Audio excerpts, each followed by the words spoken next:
يا نفس إن لم تظفري لا تجزعي.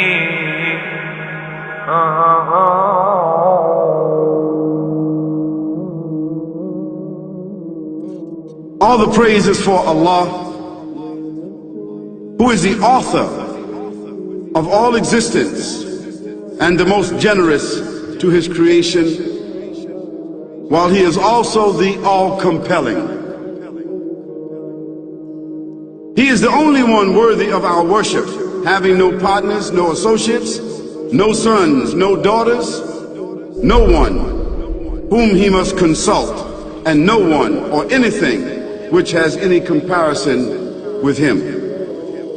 All the praise is for Allah, who is the King of all who claim sovereignty, the only one who has the right to legislate for his creatures.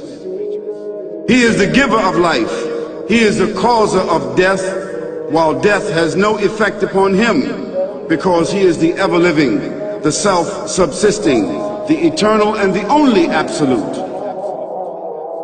All the praise is for Allah, who has power over all things, and there is in reality no power and no strength, no influence to cause benefit or detriment except through him. It is he who created this complex world, the seen and the unseen, the evident and the speculative, the earth and all that is on it and everything that is in it. It is he who sent his messengers and prophets, alayhimus salam, with the common message of strict monotheism, which simply means that there's absolutely no one worthy of worship, no one worthy of our obedience except the Almighty, the One, the Absolute, and who has no partners. The earlier messages which changed the world in the area in which the prophets were sent, those messages we know have changed, and even the prophets who brought them, their names are now lost. We just know in general because Allah told us in the Quran, وَلَقَدْ بَعَثْنَا فِي كُلِّ أُمَّةٍ رَسُولًا أَنْ يَعْبُدُوا اللَّهَ وَاجْتَنِبُوا الطَّاغُوتَ. I've sent to every nation a messenger, calling people to worship Allah alone and to avoid the worship of false gods. This essential message has been preserved in Islam in a way that it was never preserved before. Not because the message was different, because it was the same message, but because of the fact that there would be no other prophets who would come after Muhammad sallallahu alaihi wasallam. So therefore that message now had to be protected. It had to be preserved in a way none of the earlier messages were preserved. I will tell you this, what you say you have come to know 40 years back, and what you call the Big Bang is already mentioned in the book which I read, the glorious Quran. It's mentioned 1400 years ago in Surah Anbiya, chapter number 21, verse number 30, which says, Avalam yaral lazina kafaru. Do not the unbelievers see, anna samawati wal arda, kanat ratkan fataqnahuma, that the heaven and the earth were joined together and we clove them asunder. What you're talking about, the Big Bang, I try to imagine compressing a spring. I push it closer and closer and closer together, so it's smaller and smaller and smaller. And I've stored a tremendous amount of energy in that spring. And when I let it go, it bursts out, it bursts out, it bursts out. The creation of the universe, which you came to know 40 years back, is already mentioned in this book, the glorious Quran, 1400 years ago. Who could have mentioned that in the Quran? So the atheists will say, maybe someone wrote, maybe it's a fluke, maybe it's a guesswork. A human being, regardless of who they are, or where they are, or what they do, will have this curiosity. They'll want to know, why am I here? How did I get here? And do I have a purpose? And if so, what is it? The only one who would really be able to answer that question would be the Creator Himself. If there is a Creator, it would be up to Him to tell us why we were created and what He expects from us and what this life is really about. Allah has shown the people from the time of Adam until right now, has shown the people what He wants from them. And it's a very simple thing, and that is that worship be for Him alone without any partners. In fact, we know this life to be a test from Almighty God. That's why we're born, and that's why we die. Because there has to be a beginning and an end for us to be tested on. The next life, after this life, no one will ever die again. A bad person or a good person. Both are brought back and they continue to live in the next life, either in good shape or not so good shape, depending on how they did on the test. The worship of the God of Abraham, that was what was taught by these prophets. The Lord of the Arsh and Kursi. We're talking about the Lord of the worlds. Alhamdulillah Rabbil Alameen. We're talking about the Lord of the entire universe and beyond. The entire universe and beyond. You know, we live in this dunya and we are fascinated with this dunya which Allah subhanahu wa ta'ala indeed has created in a beautiful manner. We're fascinated. There are over billions of people which live on this dunya at this moment in time. Over 6 billion people that live on the dunya at this moment in time. This dunya of Allah subhanahu wa ta'ala is so big that there is space in this dunya for billions and billions and billions or more people. But what is this dunya in comparison to what Allah subhanahu wa ta'ala has created out there? This dunya is insignificant. This dunya is meaningless to Allah. It means nothing. It is worthless. So worthless, compare it with the sun. The sun is one star. You know more science than me. You'll be able to tell me better. Take this planet Earth and you place it inside the sun and you will be able to place 1.3 million Earths in the sun. 1.3 million Earths in the sun. Allahu Akbar. Allah is the greatest. The sun is one star. One star. There are stars out there which are millions of times bigger than the sun.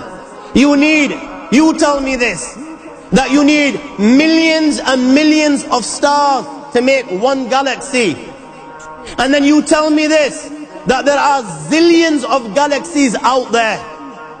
Let me tell you on top of this, my friend, after this, whatever you see above, when you raise your head and you look above, whatever you see above, the zillions and zillions and zillions of galaxies, let me tell you, this is everything there is within the first heaven. Everything there is within the first heaven, and Allah is the creator of 7 heavens. 7 heavens. And the distance between the first heaven and the second heaven is 500 years. You know, the distance that can be covered in 500 years, at what speed? Only Allah knows. Only Allah knows. But it will take 500 years to get from the first heaven to the second heaven. 500 years from the second to the third, third to the fourth, fourth to the fifth, fifth to the sixth, sixth to the seventh. Every time it will take 500 years. After the 7 heavens,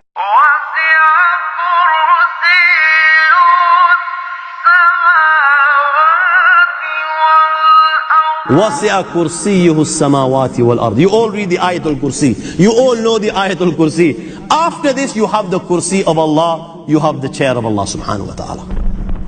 You know these 7 heavens that we've just talked about, in comparison to the Kursi of Allah, they're non-existent. They're meaningless. Rasulullah sallallahu alaihi wasallam has given an example in a hadith, just to give us a little bit of understanding with regards to the 7 heavens in comparison to the Kursi of Allah.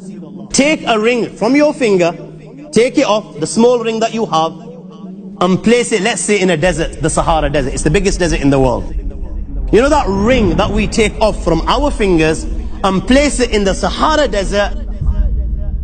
What comparison is in between the ring and the Sahara Desert? Nothing. Nothing. The 7 heavens is the ring, and the Kursi of Allah is the Sahara Desert. After the Kursi of Allah, you have the Arsh of Allah. وَكَانَ أَرْشُهُ عَلَى الْمَاءِ. You have the Arsh of Allah. Again, Rasulullah has explained, so just so that we can understand. Take the ring, place it in the desert. This time, the ring is the Kursi and the Arsh is the desert. What is the Kursi in comparison to the Arsh of Allah? Nothing. Then you have angels which carry the Arsh of Allah. Their heads are in the 7th heaven and their feet are in the lowest earth. My friends, then you have the Lord of the Arsh al-Kursi. لا تدركه الأبصار وهو يدرك الأبصار وهو اللطيف الخبير. He is beyond the size of Allah, who Allah is, what Allah is. The greatness of Allah is beyond the comprehension of my little mind. This is the being that you and I are messing with.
وهو